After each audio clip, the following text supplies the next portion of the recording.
Hey guys, it's Tim, and welcome to a brand new episode of The Countdown. And what I'll be counting down this week is my top 3 problems with the CW's Flash series. Now, since The Flash premiered, it's been very popular with its fan base, both comic book and normal television viewers, to the point that I haven't really seen anyone who universally dislikes the show. And I like the show too, but that isn't to say that it doesn't have any problems worth noting. And these are just 3 of the ones that I feel get in the show's way most often. So let's start things off with this. Let's focus on Barry himself. And the main issue here being, Barry is able to get away with way too much, way too easily.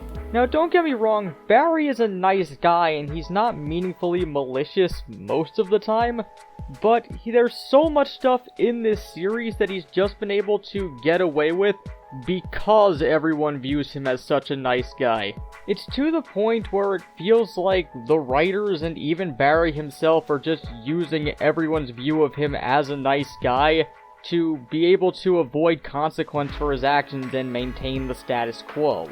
And Julian, when he was introduced, was the first one to point this out, but he was kind of discredited by the fact that outside of one very particular instance where he showed that Barry used his clout at the police precinct to just come and go as he pleased, Julian didn't really make the best case most of the time, so it was pretty easy to brush him off, especially for audience members who weren't particularly paying attention to that moment, and just viewing it as another one of his petty jabs at Barry. And this comes to a head with Flashpoint, where Barry, who at this point had created tons of alternate timelines already, goes back in time and creates a new one that kinda fucks everyone else over, and outside of being kinda pissy at him for an episode or 2, he's really easily forgiven despite him doing this. And because Barry's forgiven so easily, it really feels like it stagnates the character and it makes him less likable over time because it makes his nice guy persona seem less genuine when he keeps making all these mistakes.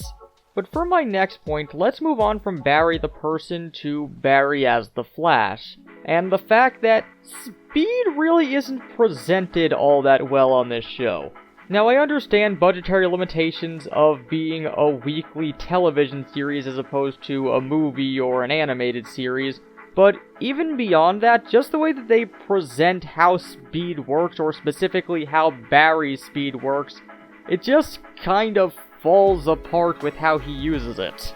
For example, there's been moments where Barry has slowed down time to the point that he's able to dodge things moving very quickly at him, but then when he's fighting whatever villain of the week, he'll just randomly stop and let them beat the shit out of him for no reason.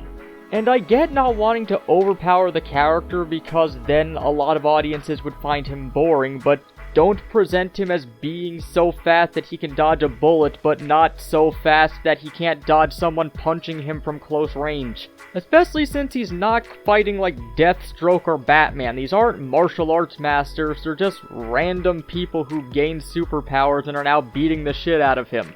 And then there's Speed in regards to time travel, where Barry's going to the past is prompted by him hitting a certain point of speed, but then it feels like he surpasses that speed all the time when he's racing against other speedsters or fighting and he's not going back in time. And when he first did it, it was just something that automatically triggered when he hit a certain point. So why is he now not going back in time when he's seemingly going faster? For as much as they try to define Barry's speed as something that has some basis in science, it really only has basis in literature, where his speed only does what the plot needs it to in order for it to be served.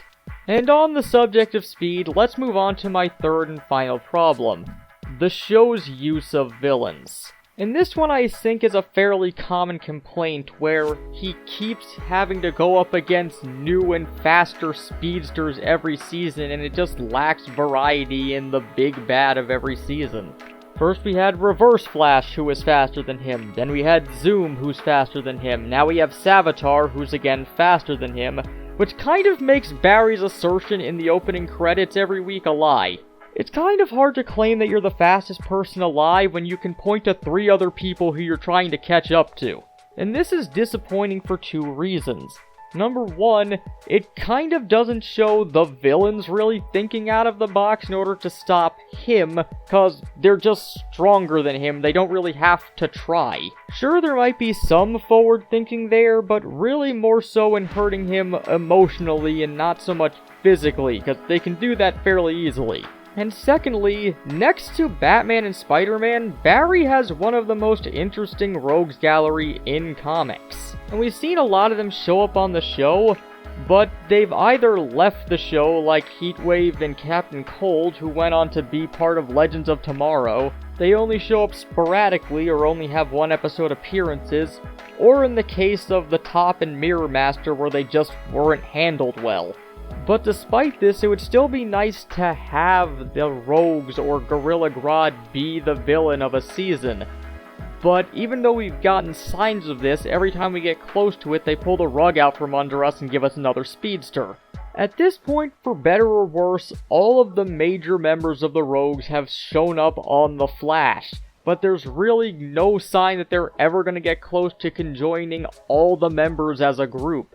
Especially since Captain Cold and Heatwave are now busy on Legends of Tomorrow and likely will never be the main villain of a season unless that show is cancelled. And those are my 3 problems with CW's The Flash. I still enjoy the show, but I still feel like these 3 things in particular really hold the show back from being truly great.